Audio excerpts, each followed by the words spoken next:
Yo, what's up, we're back, and today, MLB The Show 24 is right around the corner, and we're going to go into MLB 23 to show you what stub methods are going to transfer over to MLB 24. You can see I have 1.57 in my inventory, free to play.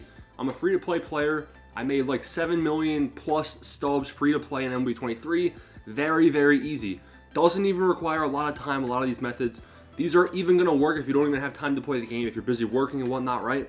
And all of these methods will work in MLB 24 the same way they worked in MLB 23. So let's demonstrate them right now. Now, before we do, there's one major method that I have to do first by myself the first day of the game. If you're a member of the channel, you already know what that method is. Even some of the people in the Discord know. So join the Discord down below and become a channel member to know what the best stub making method is. I'll make a video on that after I finish it, after I have my stubs, probably a day or two after early access. But we're going to go through the rest of the stub making methods that are still very, very good stub making methods for everyone.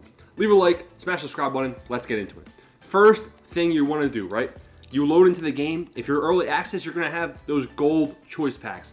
Those gold choice packs, you'll have about 4 gold live series cards to choose from. And something worth noting is that there's something called live series inflation, right? Obviously in MLB 23, live series cards don't really have a value anymore. The season's over, and everyone has 99 overall, so why would these cards be expensive, right? They wouldn't be, which is why they're all at quick sell. Now, quick sell values will still be a thing in MLB 24, but that actual live series cards, people aren't going to have 99 overalls. In fact, the seasons, they're starting off with 91 overall maxes, probably from collections that are going to take a while to complete. So 84 overall cards, 83, that's what people's ranked Diamond Dynasty teams are going to be made of. And obviously, the higher overall team you have, it'll make grinding easier because you'll be, having better stats, better attributes with these guys. So live series cards will be usable for a little bit of the season. And what does that mean? That means their prices are going to be high.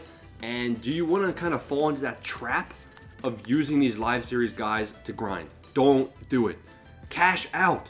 These guys are going to be at their highest value early on in the game. Early on in MLB The Show 24, I'm not even going to touch any of the online modes, I don't think, unless there's methods that make a bunch of stubs, right? And I'll keep you guys updated on that in the Discord, especially the members. So sell these guys fast. First thing, get on the game. I open the game. I open up the gold choice packs. I expect to have about 4,000 stubs per pack because the cards are going to be quite expensive. 84 overall golds. They can go for north of 7K. They can get close to 10K depending on the name of the player, right? So I'm expecting to get a good amount of stubs right there from that. And we're going to turn those stubs into stubs, right? It takes money to make money. Next method I would recommend, if you're not a member, if you don't know what the main method is going to be, you want to look into flipping, right?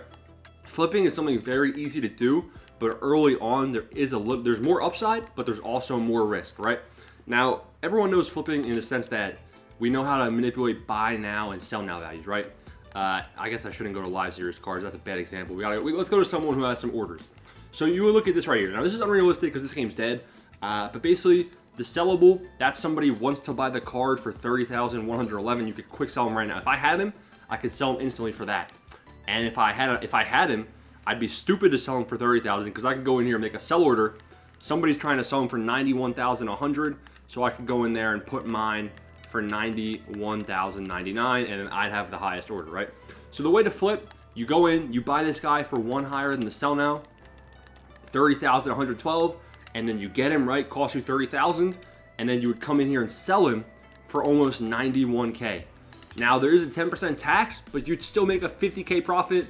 Now calm down, that's unrealistic because this game's dead. The margins will be a lot slimmer, meaning you have to do this in high quantity for it to be worth it. And that means it's going to take a lot of stubs depending on who you're trying to flip, right? More realistically, we'll see margins similar to this, I guess, right? Because it's going to be a volatile market. Maybe you come in here, you buy them for 14.7K, you sell them for 24, you make about 7,000 stubs after tax. Now, realistically, you'll probably be flipping some of these live series cards, and you'll probably be making about 1,000 stubs per flip. Now, be careful because the prices of those cards are going to be going down, so don't get caught with your pants down, is what I'm trying to say. Another main way to flip cards is go into equipment and literally just put in 10 orders for all of the ones that have good margins, meaning the buy now and sell now are far apart, right? Literally just put in 10 orders or as many as you can, right? For at least like one of these equipment. Wait an hour or two, go play Team Affinity or something like that, and you come back, Some of the orders went through. You put in the sell orders and you cancel all the buy orders that didn't go through. You just keep rinsing and repeating. It's not a big deal if your orders get undercut or overcut, because some of them are going to go through, and that means stubs will be made. Now, right after I sell those gold cards, and maybe I look into flipping, right, the next thing I'm going to go do is look into Conquest. Now, don't play Conquest, please. Conquest, very large waste of time.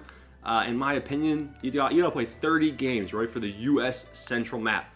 Now, Team Affinity Conquest, that's a whole different story. That might be worth it. We'll have to see how the program looks and all that stuff, right? But in terms of actually doing the Nation of Baseball, the rewards typically are pretty terrible. There are some packs, some decent cards along the way.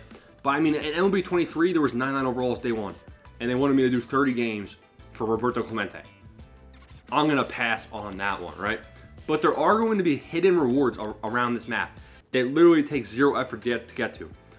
I'll go on showzone.com, I'll look up Conquest hidden rewards, and there's going to be a map showing that maybe in this hexagon right here, that there's a standard pack, right? And then maybe down here in this hexagon, there's 2,000 stubs.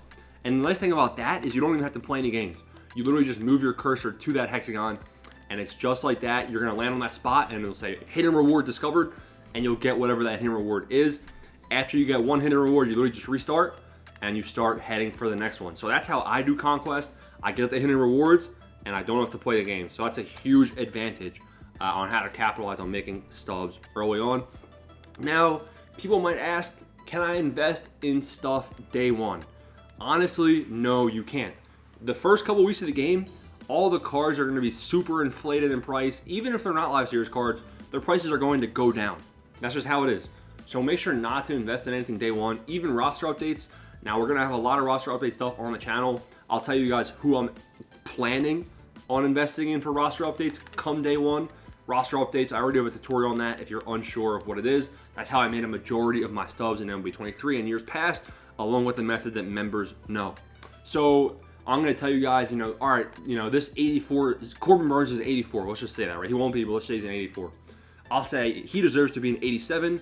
So once he gets lower in price, because right now he's too high, then we'll start talking about actually using some of the stubs we made from previous methods and investing into some of the live series cards. I hope you guys were able to follow this. Now we're going to make a lot of stubs in MLB 24. Like I said, join the Discord if you have any questions, become a member. Let's get rich. I'm planning on making a lot of videos and a lot of stub making tutorials. So stay tuned. Thanks for watching. Peace out.